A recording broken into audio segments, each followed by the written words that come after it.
Hey there, survivors, how's it going? I'm your host Douglas here at Dromway Productions, bringing you another Trick or Treat Studios product review.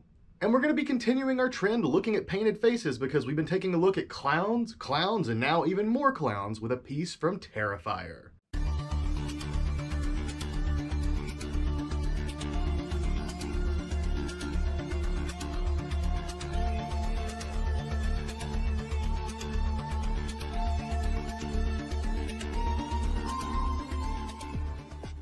Today we're going to be continuing our journey taking a look at many different Trick or Treat Studios masks and products by taking a look at another piece from Terrifier.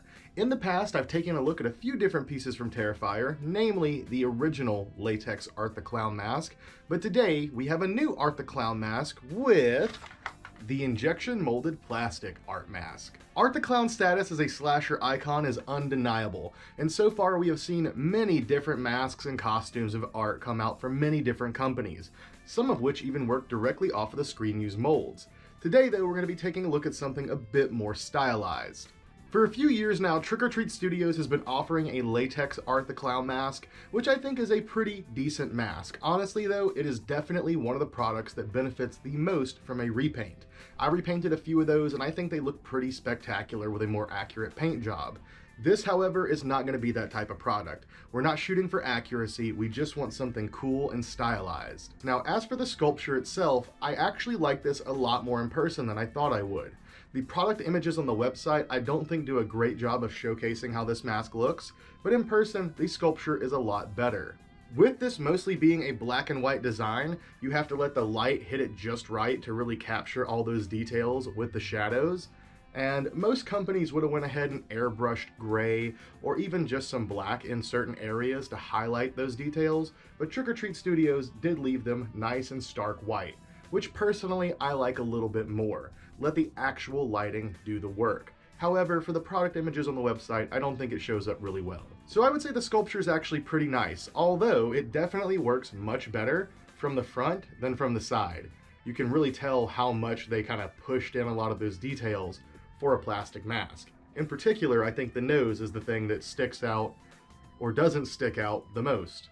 The cowl being sculpted onto the mask as well as the hat is a very interesting touch. I'm personally back and forth on what you could have done here. As a display piece, as a stylized piece, I do like this touch, but thinking of it as the potential to be a better quality costume mask, I think that having an actual fabric cowl glued onto the mask where it would go over the full head would have been a really, really cool touch. The entire mask is cast in white plastic, so the paintwork itself is actually pretty minimal. All they really had to do was stencil on the eyebrows, the eyes themselves, the nose, the mouth, and then all the details inside the mouth here do look to be mostly hand painted, as well as something I noticed just now, the white of the eyes here also looks to be painted on after the fact. So the process would be cast it in white, stencil on all the black, touch up the eyes with white, then yellow on the teeth here, red for the gums, and then obviously the little brown fade here is just a quick airbrushing of brown. Now I did say this was mostly effective. The red on the gums here is very, very bright. I think if they would have went a little bit darker, closer to maroon, that would have worked a lot better. The teeth themselves are effective. This is a classic like Halloween mask teeth painting technique. Although if you did decide to repaint this yourself, you could probably get some much more gnarly, realistic teeth out of this. But two things about the shape of the face paint really, really bother me. It's the mouth here, the weird dip right under the nose, looks very strange. And then also, the spikes on the eyes being kind of like hooked inwards is very strange. These are mostly straight up and down in the films. Granted, they have a little bit of a slope to them, but not quite this aggressive. So honestly, after addressing those details, I would say I'm not a huge fan of this paint job. It definitely could be repainted to look much better, like a lot of different masks can be. But one thing I do have to give them a little bit of credit for is they did not sculpt in the details for the face paint. A lot of different clown masks or just any kind of masks with face paint typically have the shape of the face paint stenciled and literally sculpted into the mask itself. Luckily, this is not there, so if you repaint it, you can make it look much better than it does now. Now, as for the comfort of wearing this thing, there's no hole in the mouth for ventilation. The nose actually really surprises me because the nostril holes on this are tiny. They definitely could have went a lot larger for this so you could breathe better. I don't know why they went so small.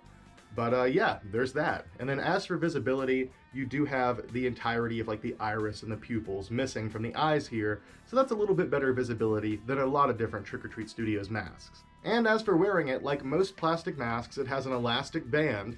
This one actually does loop through the mask itself, and it's stitched, so it should not come loose very easily. But one thing they did leave off of these that I'm a little shocked by is there is no foam insert in the forehead, right above the eyebrows, or anything like that for comfort. You just have straight plastic and elastic band.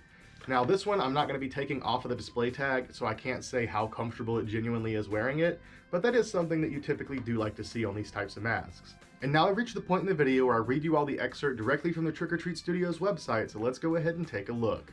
Here we have the Terrifier 2 Art the Clown Retro Mask for $24.99. Sculpted by Alexander Ray, a name that we see on many fantastic products, Trick or Treat Studio is proud to present the officially licensed Terrifier 2 Art the Clown Retro Mask. The hard plastic face mask features an elastic strap for comfortable wear and is perfect for Halloween or display. Another one that is short, sweet, and to the point, but really, there's not a whole lot to say about this mask. Let's be honest, it's a pretty basic Art the Clown mask. Like I said, the main thing that's worth noting is the fact it's meant to be more stylized than trying to be accurate. But yeah, if any of you are interested in picking one of these up, I would say you could pick it up directly from Trick or Treat Studios, but bad news. These are currently out of stock entirely.